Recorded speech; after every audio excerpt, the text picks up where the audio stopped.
All right, welcome back to Luke at the Roost. It is Friday, February 6th, about 8:55 p.m. We are on the air. You can call in. The number is 208-439-5853. That's 208-439-LUKE. Call in with anything that might be on your mind, and we'll try to get to the bottom of it. All right, so we're going to go to the phones. We've got the phones lighting up here. Andre, welcome to the show. What can we help you with today? Hey, thanks for taking my call. So, this is kind of embarrassing, but I've been dealing with something weird lately. I keep having these really intense dreams about one of my coworkers at the dealership, like super vivid stuff. And the thing is, it's Mark. He's one of our sales managers. I've never been into guys before, at least I didn't think I was. But fuck, I can't get him out of my head. Been married to my wife for 6 years, you know? Never questioned anything until now. I don't know if I should just ignore it or what. How long's this been going on? How long you been thinking about your buddy Mark? About 3 months now. Started after this camping trip we took with some other guys from work. Nothing happened. We just sat around the fire, drank some beers, talked about life. But there was this moment when everyone else went to bed and Mark and I stayed up late just talking. Really talking. You know, about real shit. And ever since then I've been noticing things.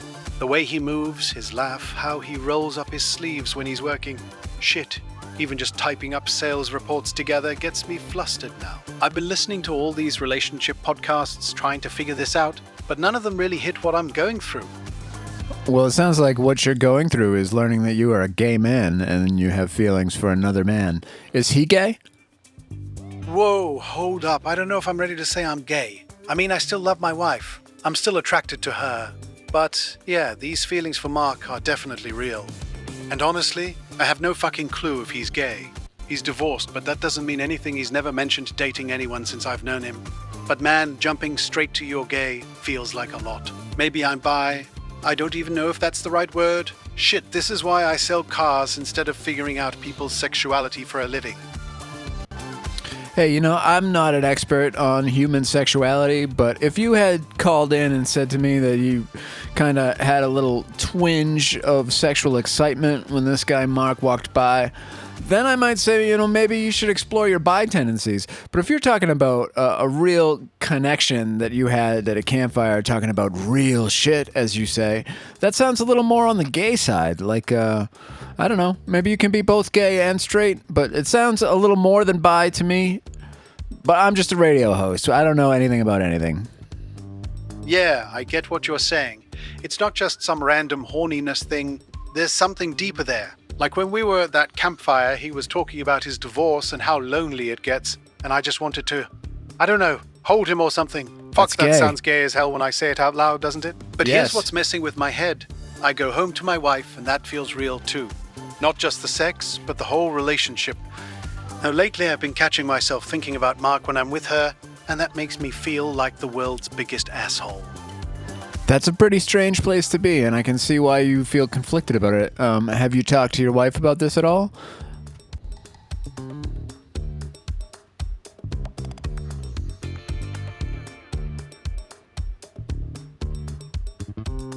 Hell no, I haven't told her.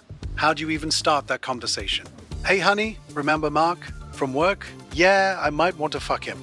Jesus. I mean, my wife's pretty open-minded about most things, but this would blindside her completely. We were just talking about having kids next year. I can't drop this bomb on her, though sometimes I think she knows something's up.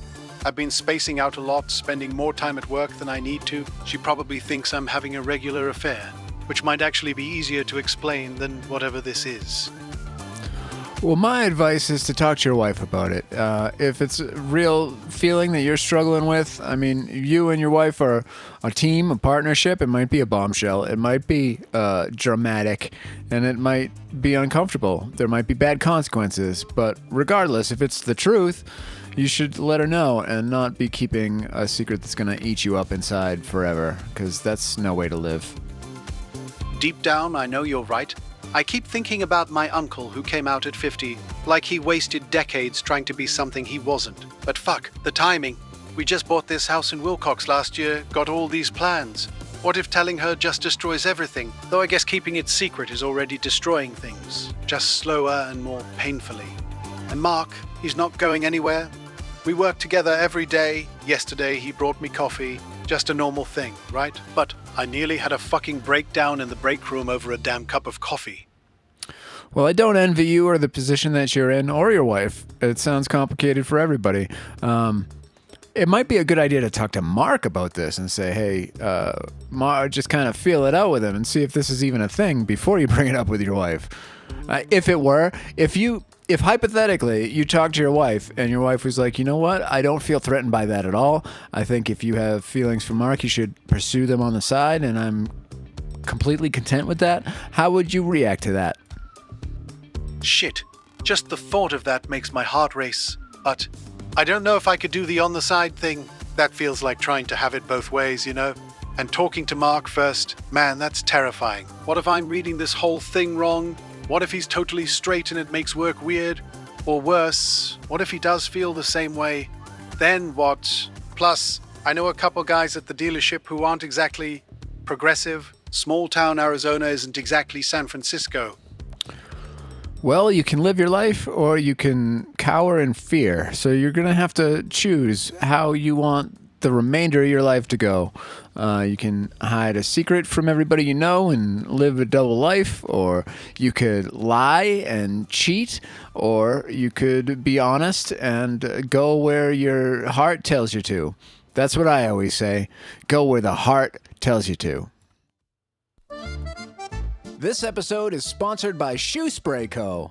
It's the spray you use in rental bowling shoes, because bowling is a game, but these shoes are gross. Let's be honest, those shoes aren't dirty. They're used. They've had shifts. They've been through birthdays, work parties, and at least one guy who insists he's actually really good at this. Shoe Spray Co. doesn't promise fresh linen or spring rain. Nobody believes that. No one wants to be lied to while lacing up rental shoes. Shoe Spray Co. just handles the situation. It makes them tolerable enough that you can focus on the important part, pretending you're not competitive and then getting mad anyway. Use code STRIKE at Shoe Spray Co. for 15% off. Shoe Spray Co., reality-based footwear management. And we're back, thanks there to Shoe Spray Co. Now we've got Carmen. Carmen, welcome to the show. What's eating you tonight? Hey there. Thanks for having me on. Yeah, I've been listening a while. You know, sometimes I wonder why we do what we do, right? Like, I've been teaching kindergarten up in Silver City for 6 years now, busting my ass, doing stand-up on weekends just to keep sane. And last week they gave the lead teacher position to someone who's been there 2 years. 2 fucking years. And I keep telling myself it doesn't matter, but shit, it matters. It matters? Lead kindergarten teacher matters to you? Why's that? It matters. Yeah, you're right about that. I keep thinking about all the extra hours I put in, the weekend programs I started, the way I connect with these kids. And it's not even about the title or the money. Though let's be real, the extra $4,000 would help with my 67 Mustang repairs. But you know what really gets me? The principal said I was too creative for the role. Too creative. For kindergarten? Like, what are we doing here if not trying to light up these little minds? God, I sound like one of those inspirational posters in the teacher's lounge right now. Well, I'm sorry to hear you didn't get the job that you wanted, but lead kindergarten teacher doesn't sound like a prestigious role. Hold up. Not prestigious? Look, I get that it might not sound like CEO of whatever, but have you ever tried managing 25 5-year-olds while actually teaching them something? And doing it well enough that their parents trust you? That you're shaping how these kids will think about school for maybe the rest of their lives? I do stand up at the worst dive bars in Silver City, and let me tell you, a room full of drunk hecklers is nothing compared to a kindergarten class when the finger paint comes out. But you're right, it's not prestigious. It's not prestigious. So I understand it's difficult to deal with 5-year-olds. I wouldn't want to deal with one, let alone 25. But what is it that you are actually teaching? You know, you say you're actually teaching 25 5-year-olds something. What is that if it's not finger paints? Okay, Let me break this down for you. Yesterday, I taught a kid who couldn't count to 10 how to get to 20. I helped another one figure out why the sky looks blue. I got a shy kid who wouldn't talk to anyone to share a story with the whole class. This isn't babysitting. We're teaching them how to think, how to solve problems, how to be curious about the world. And yeah, sometimes we do it through finger paint because they're 5 and that's how they learn best. But I've got a master's degree in early childhood education, and there's actual science behind everything we do. Well, you know what, Carmen? For the first time, I think maybe you flipped me on this one. I can see your point there, where you're coming from, and I never really thought about it in that way. So you've changed the way I think about kindergarten teachers. And congratulations, that's not easy to do. Well, shit. Thanks for hearing me out. That actually means a lot. You know what's funny? I can get up on stage at open mic night and bomb completely, and it rolls right off. But this promotion thing, it's been eating at me because I care so damn much. Maybe too much. Makes me wonder if I should just focus on my stand-up instead.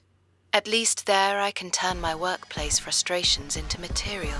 Did a bit last week about how negotiating with a 5-year-old about why we can't eat glue is basically the same as dealing with drunk adults at last call. But seriously, thanks for being open to changing your mind. That is. Have you ever tried your stand-up on the 5-year-olds? Yeah. I don't know, man. All right, thanks for the call. I appreciate it. I'm sorry you didn't get the job, but maybe next time. There's always the possibility. Okay, Greg is on the line. Greg, what can we do for you? Hey. Yeah, this is Greg. Look, I don't even know why I'm calling, to be honest. I guess I just needed to talk to someone about this thing that's been weighing on my mind, you know? I'm 46, I manage a bar down in Road Forks. And I don't know, I guess I had this dream a long time ago that I kind of gave up on, and it's just been haunting me lately, you know? Did that dream possibly have something to do with you managing a bar in Road Forks? You're talking about Road Forks, New Mexico? Well, yeah, I guess it does, sort of. Back in the day, I had this idea to open up my own place, you know? Not just manage someone else's bar, but have my own thing. I was really passionate about it, had all these plans and ideas. But then life happened, bills piled up, and I don't know, I had to let it go. Now I'm stuck behind this bar every night, watching everyone else live out their dreams, and it just hits me sometimes, you know? Like, shit, what if I just stuck with it? Would things be different? In Road Forks, New Mexico. Oh, shit. Yeah, Road Forks, New Mexico. That was the place I was going to open up my own bar back in the day. It was just this little town, but I loved the community feel, you know? I thought I could really make something special there. But then the rent got too high. The competition was tough. Sure and is. I don't know. I lost my nerve, I guess. Ended up managing this other place instead. And now, every time I watch those old comfort shows or listen to those comedy podcasts, it just reminds me of that dream I had, you know? Like, what if I had just gone for it? What if you just go for it now? Open up a new bar in Road Forks, New Mexico. And, I think you could do a pretty decent job at beating out the competition. You know, you're right. I probably could go for it again. I mean, hell, I've been managing this other bar for years now. I know the business inside and out. And Road Forks, that place still holds a special place in my heart, you know? It's not like I'm getting any younger either. If I'm ever going to make my dream a reality, now's probably the time to do it. The more I think about it, the more I'm kicking myself for not at least trying back then. I was so scared of failing, of not being able to make it work. But you're right, I could give it another shot. You know what, Greg? Just out of curiosity, I'm wondering, what is it that you find appealing about Road Forks? Well, you know, Road Forks has always just had this, I don't know, this charm to it, I guess. It's a small town, but there's a real sense of community there, you know? Everyone kind of looks out for each other. And I always felt like I could really make my mark, you know? Like, open up this place that would become a hub for the locals, a spot where people could come and just, I don't know, escape the daily grind for a little while. And the town itself, it's just got this great vibe to it. Not Great too big, vibe. not too small. Okay, well, I think we might be thinking about different road forks, but I wish you the best of luck in starting up your bar. I think you should do it. There's not a whole lot going on out here or a whole lot of people to go to your bar, but, if you build it, they will come. Ah, shit, you're right, my bad. I guess we're talking about different road forks here. But you know what? I appreciate you encouraging me on this. I think you're right. If I just go for it and get that bar up and running, the people will come. It may not be the easiest road, but it's something I've always dreamed of. And hey, sometimes you just got to take that leap. Life's too short to keep playing it safe. I'm gonna start looking into making this happen again. Who knows? Maybe you'll even make it out to Road Fork someday and check out my place. Maybe I will. All right, Shonda. Welcome to the show, Shonda. How are you today? Oh man, it's been a hell of a day, I work in hospital billing down in Tucson, and it's just constant stress, Dealing with insurance companies, patients freaking out over their bills. It's enough to make you want to pull your hair out sometimes, right? But that's not even the worst of it. I'm calling because I'm really worried about my little brother. He's kind of going down a dark path lately. Drinking way too much, hanging out with the wrong crowd. I try to talk to him about it, but he just shuts down. Well, what makes you think you know who the right and the wrong crowd are? Look, I know my brother better than anyone. I've seen him at his best and his worst. And this crowd he's running with now, they're bad news, I can just tell. They're always getting into some kind of trouble. Always looking to score the next high, And my brother, he's always been a sensitive guy, kind of naive in a lot of ways. I'm just terrified he's gonna get pulled in too deep, that he's gonna do something he can't take back. I've tried talking to him, begging him to cut ties with these people, but he just gets defensive. Says I don't know what I'm talking about. Well, it could be possible that you don't know what you're talking about. How old is your brother? Damn, you're right. I guess I don't really know everything that's going on, do I? My brother, he's 25 now. I've just always felt so protective of him, Ever since we were kids, I've tried to look out for him. But I guess I don't always know what's best, even if I think I do. I just see him struggling, and it kills me, I want to help him, but maybe I'm going about it the wrong way. Maybe I need to take a step back and really try to understand what he's going through. Yeah, he's a 25-year-old adult, and he can make his own decisions. You can be there to support him or offer advice, preferably when it's solicited. People don't generally respond well when you give them advice and they're not looking for it. But all you can do is be there for him and trust him to make the right decisions. He's a big boy, and you're not his keeper. You're absolutely right. I need to remember that he's an adult now and has to make his own choices. I guess I just can't shake this big sister instinct to protect him, But you're right, constantly nagging him or trying to dictate his life isn't going to help. I need to take a step back and just be there for him. Offer support when he asks for it. Let him know I care, but also trust that he can figure this out on his own. It's just so hard watching him struggle, but you're right. I have to let him take the lead here. All right, Shonda, it sounds like we figured out your problem there. Best of luck to you and your brother. Just stay out of the way and be there when he falls. Okay, Tamika. Tamika, you're on the line with the radio show. Thanks for calling. How can we help you? Oh man, where do I even start? It's been a hell of a year, I feel like I've been calling into your show every other week, just trying to make sense of everything. Okay, so, you remember that guy I was telling you about, the one that got away? The one I just couldn't seem to let go of? Well, I finally did it. I finally let him go. It wasn't easy, let me tell you. I kept obsessing over it, replaying everything in my head. I talked to a lot of people, Tamika. I don't remember that at all. I've never heard of you before in my life, but I'm glad to hear that you've made positive steps in your life and you're moving in the right direction. Congratulations. Nice work. Ladies and gentlemen, this episode of the radio show is brought to you by Mediocre CPAP. The makers of the CPAP machine that technically works, not life-changing, not transformative. It works in the way a lot of modern products work. If you've never used a CPAP, here's the pitch. You strap on a face mask and let a small plastic appliance try to keep you alive at night. It's romantic. It's like sleeping next to a tiny leaf blower. Mediocre is fine. And that's not an insult, that's honest. It's the device that turns I sleep like garbage into I kind of slept like garbage. Half the night it's like psst, psst, because the seal isn't perfect. And now you're doing arts and crafts at 2 in the night, trying to tighten straps like you're securing cargo. Then the humidifier runs out and the machine starts blowing desert air directly into your skull. Great. Love waking up with a throat that feels like it's been sanded with a belt sander. And yes, there's an app. Of course there's an app. It gives you a sleep score like this is a game show. But here's what I'll say. When it's dialed in, when it's not leaking, squealing, or drying you out, it does help. It's not a miracle. It's a plastic compromise that keeps you from waking up feeling like you got punched by your own biology. Use code BREATHE for 15% off. Mediocre CPAP. Not perfect. Not elegant. Just trying. All right, we are back. Let's go back to the phones here. We've got Frank. Frank, welcome to the show. Thanks for having me on, Doc. I don't know why I'm even calling, to be honest.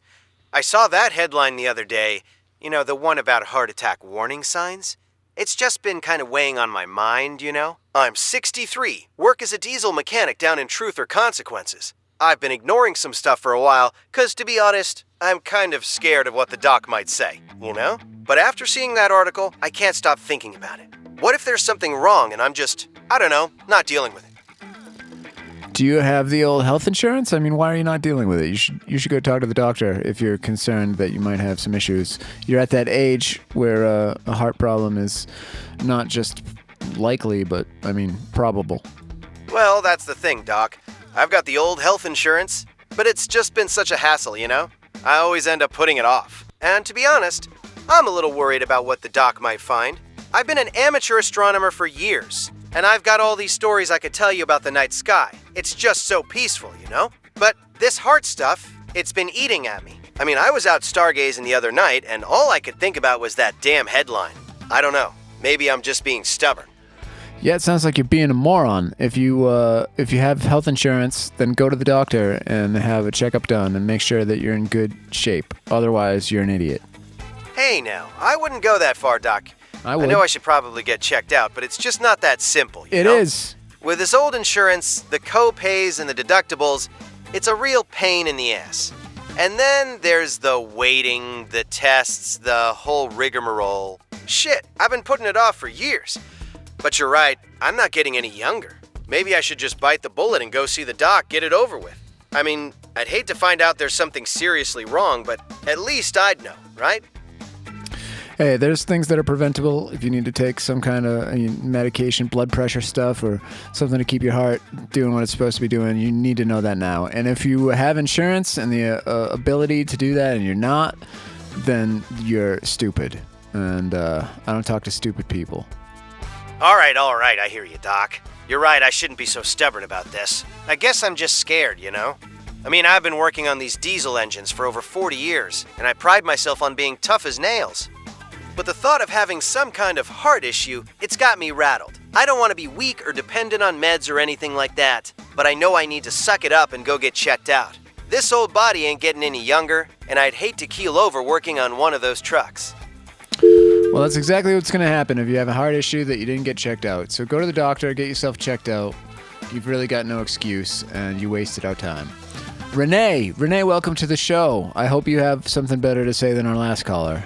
Hey, thanks for taking my call. Look, I get it. This stuff isn't easy to talk about, but I've just been feeling so alone, I'm a wedding planner in Albuquerque, and I'm surrounded by all these happy couples all day, but I swear, I've never felt more alone. I saw this headline the other day, 10 reasons you feel lonely even when you're surrounded by people.